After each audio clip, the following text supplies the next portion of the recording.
प्यारे बच्चों, खुश रहो। सभी को good morning. Tagore children academy शुल्क ऑनलाइन क्लासेज में आप लोगों का हार्दिक स्वागत है। बिजनेस मैनेजमेंट में व्यवसाय अध्ययन में हम लोगों ने व्यावसायिक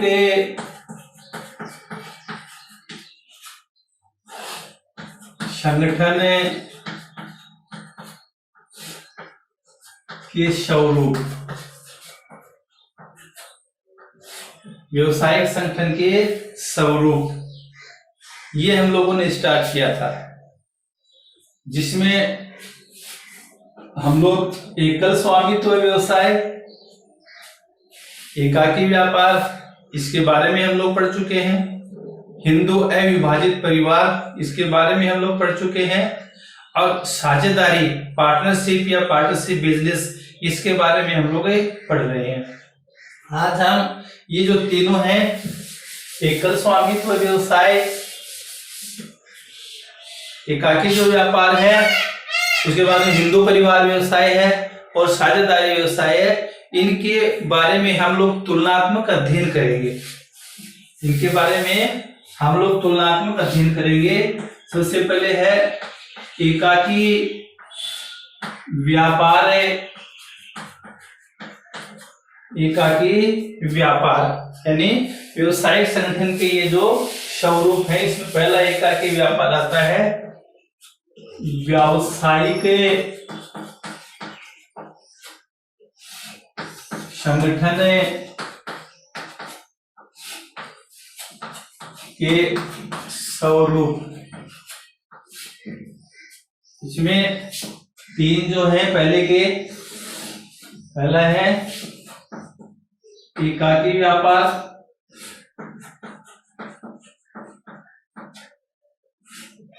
दूसरा है संयुक्त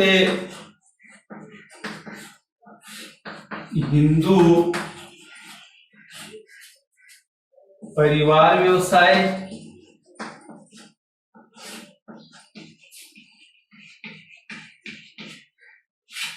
और तीसरा है साझेदारी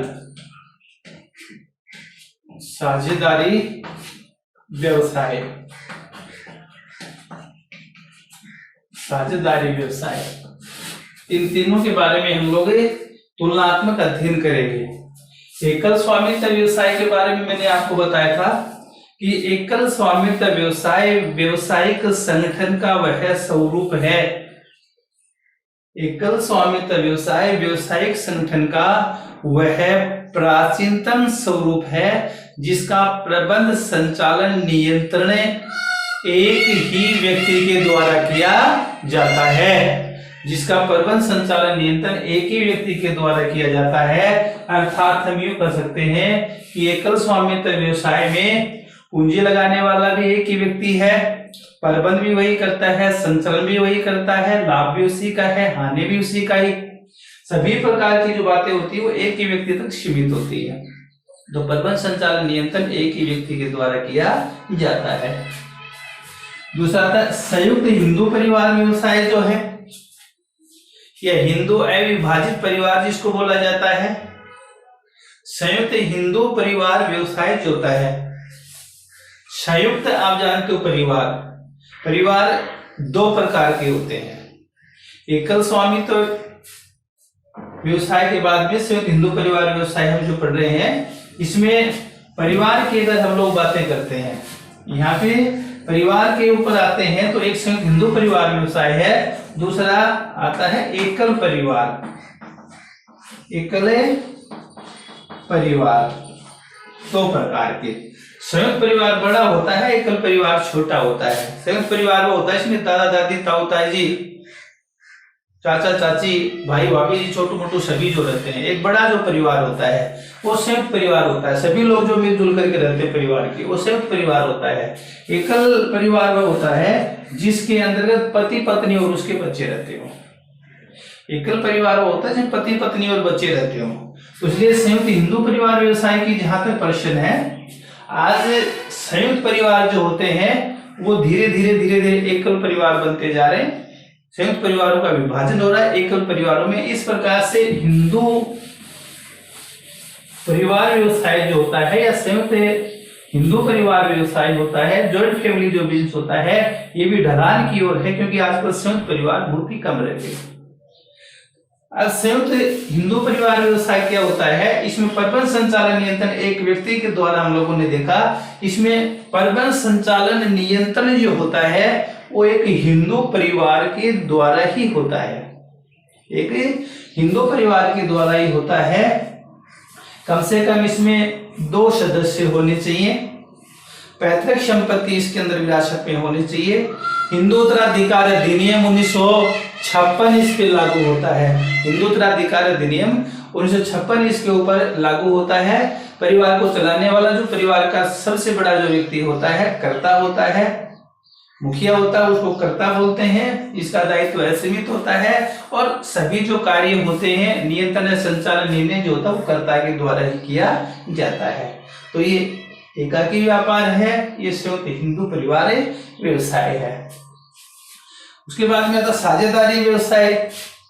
साझेदारी व्यवसाय का जहां तक प्रश्न है, एकल स्वामित्व व्यवसाय जो होता है हिंदू परिवार व्यवसाय होता है, इसमें जो कमी आती है, इसमें जो कमियां रहती हैं उन कमियों को दूर करने के लिए साझेदारी व्यवसाय का प्रादुर्भाव हुआ, क्योंकि इनके अंदर जो पूंजी होती है वो सीमित है, इनके पास जो संसाधन होते हैं वो सीमित संसाधन होते हैं। इस प्रकार से अपने सीमित संसाधनों के द्वारा सभी प्रकार की जो आवश्यकताएं होती हैं उनका ये पूरा नहीं कर पाते हैं। तो ऐसी स्थिति में साझेदारी व्यवसाय का जन्म हुआ। साझेदारी व्यवसाय पार्टनरशिप जिसको बोलते हैं, 2 या 2 से अधिक व्यक्ति, यानी सदस्य का जहां तक प्रश्न आता है 2। पहले भारतीय साझेदारी अधिनियम में कम से कम 2 सदस्य और अधिक से अधिक 20 सदस्य होते थे। बैंकिंग व्यवसाय जो साझेदारी होती थी उसमें 10 ही व्यक्ति होते थे। लेकिन भारतीय कंपनी अधिनियम 2013 में लिखा हुआ है कि साझेदारी व्यवसाय में अधिकतम 50 सदस्य हो सकते हैं। तो साझेदारी जो व्यवसाय होता है इसमें कम से कम 2 सदस्य, तो 2 या 2 से अधिक व्यक्तियों के मध्य एक पारस्परिक समझौता होता है। 2 या 2 से अधिक व्यक्ति जो होते हैं उनके मध्य पारस्परिक समझौता होता है, यानी साझेदारी का जो जन्म होता है वो समझौते से होता है, किसी कानून से नहीं होता। सभी सदस्यों के मध्य आपसी समझौता होता है और उसी समझौते के द्वारा ही इसका जन्म होता है। तो साझेदारी व्यवसाय में 2 या 2 से अधिक सदस्यों के मध्य पारस्परिक समझौता होता है जो किसी वैध व्यवसाय का संचालन करते हैं तथा लाभों को आपस में बांटते हैं। ऐसे व्यवसाय का संचालन उन सभी के द्वारा या उनमें से किसी एक के द्वारा किया जाता है, इसे साझेदारी व्यवसाय कहते हैं। साझेदारी व्यवसाय उन व्यक्तियों के बीच पारस्परिक संबंध होते हैं जो ऐसे व्यवसाय का संचालन करते हैं जो उन सभी के द्वारा चलाया जाता है या उनमें से किसी एक के द्वारा चलाया जाता है जिसका उद्देश्य लाभ कमाना होता है। यह परिभाषा भारतीय साझेदारी अधिनियम 1932 की धारा 2(h) के अनुसार दी गई है, इसकी परिभाषा है। तो इस प्रकार से ये तो साझेदारी, यानी साझेदारी 2 या 2 से अधिक व्यक्तियों के बीच में पारस्परिक संबंध होते हैं, समझौता होता है, ठीक है। वैध व्यवसाय का संचालन होता है, उद्देश्य लाभ कमाना, आनी होती तो बराबर भागों में बांटेंगे, समझौते के अनुसार बांटेंगे, सभी लोग मिलकर चलाते हैं, तो ये साझेदारी। तो इस प्रकार से ये मैंने आपको बताया कि एकाकी व्यापार क्या होता है, संयुक्त हिंदू परिवार व्यवसाय क्या होता है और साझेदारी व्यवसाय क्या होता है, इनके बारे में हम लोगों ने अध्ययन किया। अब हम इनका तुलनात्मक अध्ययन करेंगे। साझेदारी जो व्यवसाय है और एकाकी व्यापार है, हिंदू परिवार व्यवसाय है, इनके बारे में हम लोग तुलनात्मक कंपैरेटिव तुलना करेंगे ताकि हमारे अच्छी तरह से समझ में आ जाए। तो ये एकाकी व्यापार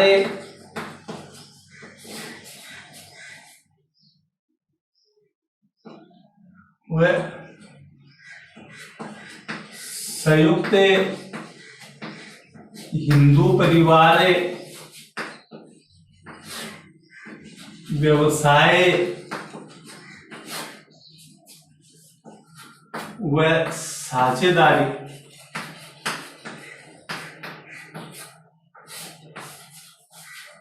व्यवसाय में तुलना, एकाकी व्यापार, संयुक्त हिंदू परिवार व्यवसाय और साझेदारी में तुलना।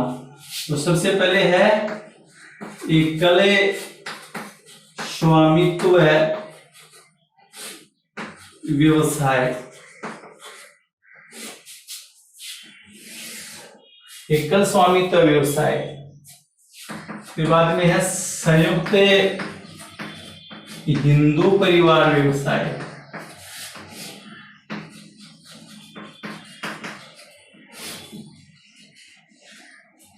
और उसके बाद में आता है पार्टनरशिप बिजनेस, साझेदारी व्यवसाय।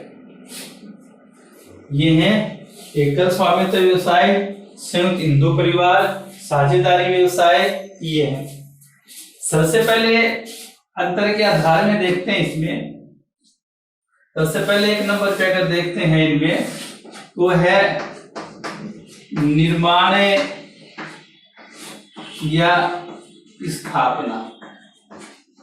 निर्माण या स्थापना के आधार पे देखते हैं तो एकल स्वामित्व व्यवसाय जो होता है, इसकी स्थापना एक ही व्यक्ति के द्वारा की जाती है, इसका निर्माण एक ही व्यक्ति के द्वारा होता है, संचालन भी एक ही व्यक्ति के द्वारा होता है। एकल स्वामित्व व्यवसाय का निर्माण, स्थापना एक ही व्यक्ति के द्वारा की जाती है। संयुक्त हिंदू परिवार व्यवसाय जो होता है, उसकी स्थापना या जो निर्माण होता है वो एक हिंदू परिवार के सदस्यों के द्वारा की जाती है। परिवार का सबसे बड़ी आयु का जो व्यक्ति होता है उसका मुखिया होता है, इसको कर्ता कहते हैं। साझेदारी व्यवसाय का जो निर्माण होता है, साझेदारी व्यवसाय का जो निर्माण होता है तो सभी व्यक्तियों के मध्य एक पारस्परिक समझौता होता है। सभी सदस्यों के मध्य एक पारस्परिक समझौता होता है, उसी समझौते के तहत साझेदारी व्यवसाय की स्थापना की जाती है। तो इस प्रकार से हम कह सकते हैं कि एकल स्वामित्व व्यवसाय जो होता है उसकी स्थापना के लिए स्थापना एक ही सदस्य के द्वारा की जाती है, कोई वैधानिक औपचारिकताएं वगैरह इसके अंतर्गत है नहीं। ये संयुक्त हिंदू परिवार व्यवसाय जो होता है हिंदू उत्तराधिकार अधिनियम 1956 द्वारा शासित होता है, लेकिन वर्तमान में इसमें संशोधन कर दिए गए हैं। साझेदारी अधिनियम की स्थापना जो होती है भारतीय साझेदारी अधिनियम 1932 के तहत इसकी स्थापना होती है। सदस्य के आधार पर हम लोग तुलना करेंगे। एकल स्वामित्व व्यवसाय के निर्माण के लिए कम से कम एक ही सदस्य की आवश्यकता होती है। इसके तरह कम से कम भी एक ही सदस्य होता है और अधिक से अधिक भी एक ही सदस्य होता है। अर्थात एकल स्वामित्व व्यवसाय जो होता है उसका प्रबंध संचालन एक व्यक्ति के द्वारा ही होता है। संयुक्त हिंदू परिवार व्यवसाय जो होता है उसमें कम से कम 2 सदस्य होने चाहिए। अधिक भी प्रतिबंध नहीं है, अधिनियम में कुछ लिखा हुआ नहीं है, लेकिन कम से कम इसके अंदर 2 सदस्य होने चाहिए। और साझेदारी व्यवसाय जो है इसके अंदर कम से कम 2 और अधिक से अधिक जो सदस्य हैं वो 50 सदस्य हो सकते हैं। भारतीय कंपनी अधिनियम 2013 के अनुसार सदस्य संख्या इसकी 50 बताई जाती है। तीसरा जो इसका है वो है दायित्व है। दायित्व के आधार पर भी हम लोग तुलना कर सकते हैं। संयुक्त हिंदू परिवार व्यवसाय जो होता है, इससे पहले एकल स्वामित्व व्यवसाय जो है इसका दायित्व जो होता है व्यवसाय का वो असीमित होता है। इसमें कर्ता का दायित्व जो है वो असीमित होता है। 6 सदस्य जो होते हैं उनका दायित्व सीमित होता है। और इसमें सभी साझेदार जो होते हैं उनका दायित्व असीमित होता है। असीमित होता है, केवल नाबालिग होता है उसका दायित्व सीमित होता है, लेकिन नाबालिग को केवल लाभ के लिए साझेदारी बनाया जाता है। तो दायित्व के आधार पे भी हम लोग बता सकते हैं कि एकल स्वामित्व व्यवसाय का दायित्व, सदस्य का दायित्व असीमित होता है। संयुक्त हिंदू परिवार व्यवसाय जो होता है उसमें कर्ता का दायित्व सीमित, से सदस्यों का दायित्व सीमित होता है, और साझेदारी व्यवसाय के अंतर्गत साझेदारों का जो दायित्व होता है वो भी असीमित होता है। 4 नंबर पे हम लोग बता सकते हैं प्रबंध। एकल स्वामित्व व्यवसाय का जो प्रबंध संचालन नियंत्रण होता है व्यवसाय के द्वारा किया जाता है। एकल स्वामित्व व्यवसाय के अंदर केवल एक ही व्यक्ति होता है, उसी के द्वारा ही इसका प्रबंध किया जाता है। और संयुक्त हिंदू परिवार व्यवसाय का जहां तक प्रश्न है, इसका प्रबंध कर्ता के द्वारा होता है। व्यवसाय का जो मुखिया होता है उसको कर्ता बोलते हैं। सभी जो निर्णय होते हैं वो कर्ता के द्वारा ही लिए जाते हैं, नियंत्रण भी उसी के द्वारा होता है। व्यवसाय का संचालन है कर्ता के द्वारा ही किया जाता है, इसलिए प्रबंध कर्ता के द्वारा ही किया जाता है। और साझेदारी व्यवसाय के अंदर जो प्रबंध होता है उसमें सभी साझेदार भाग लेते हैं। सभी साझेदार जो होते हैं भाग लेते हैं, एक दूसरे के कार्य से वो आबद्ध होते हैं। इस प्रकार से प्रबंध संचालन में सभी साझेदार भाग लेते हैं। और वैसे इसका संचालन जो होता है वो सभी के द्वारा भी किया जा सकता है और एक व्यक्ति के द्वारा भी किया जा सकता है। उसके बाद में आती है इसकी निरंतरता। निरंतरता साझेदारी व्यवसाय, हिंदू परिवार और एकल स्वामित्व व्यवसाय का तुलना हम निरंतरता के आधार पर करेंगे। इसके आधार पे निरंतरता। एकल स्वामित्व व्यवसाय एक ही व्यक्ति चलाए जाने के कारण इसमें निरंतरता का अभाव पाया जाता है, स्थायित्व नहीं पाया जाता। अगर इसमें एक ही व्यक्ति होता है उसकी मृत्यु हो जाती है तो कारोबार बंद हो जाता है। संयुक्त हिंदू परिवार व्यवसाय जो होता है इसमें निरंतरता पाई जाती है।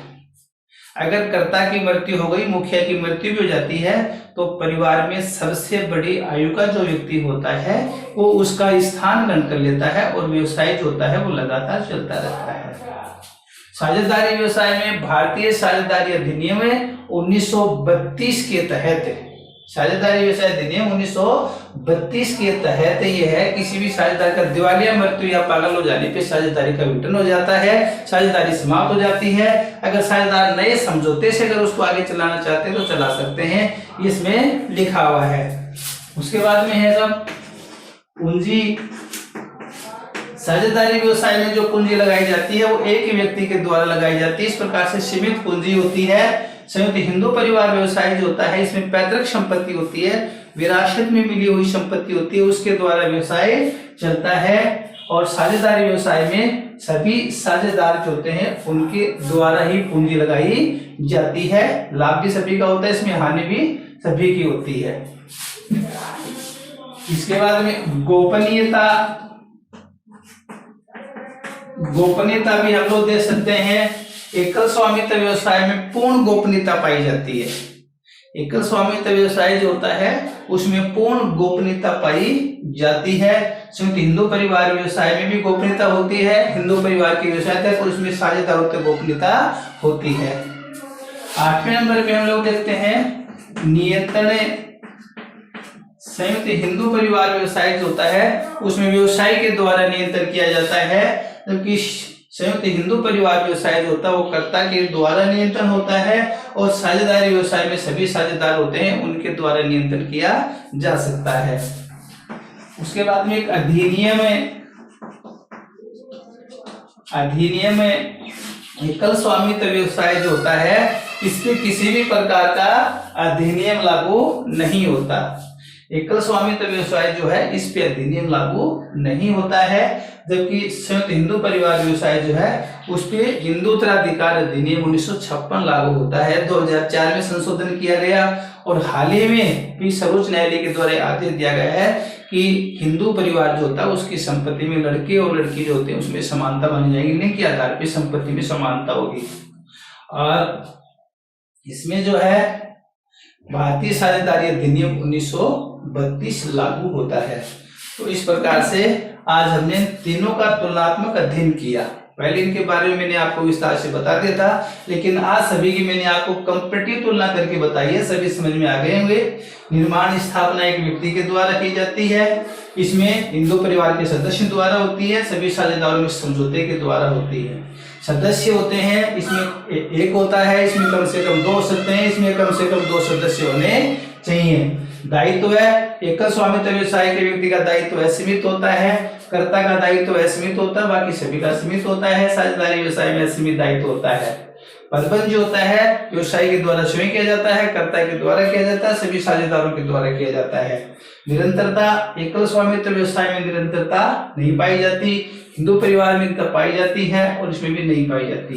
पूंजी स्वामी के द्वारा लगाई जाती है, पैतृक या विरासत में संपत्ति काम में आती है, सभी साझेदारों द्वारा लगाई जाती है। गोपनीयता, पूर्ण गोपनीयता पाई जाती है, हिंदू परिवार तक गोपनीयता रहती है, साझेदारों तक। नियंत्रण, निर्णय जो होते हैं व्यवसायी के स्वयं के द्वारा नियंत्रण होता है, उसी के द्वारा निर्णय लिए जाते हैं।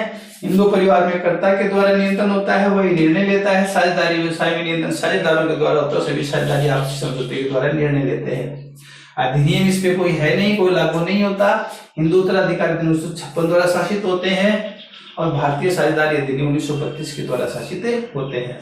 तो इस प्रकार से आज हमने इन तीनों के बारे में थोड़ी जानकारी और की, तुलनात्मक अध्ययन किया इनका, जिसके आधार पे हमें पूर्णतः समझ में आ गया होगा।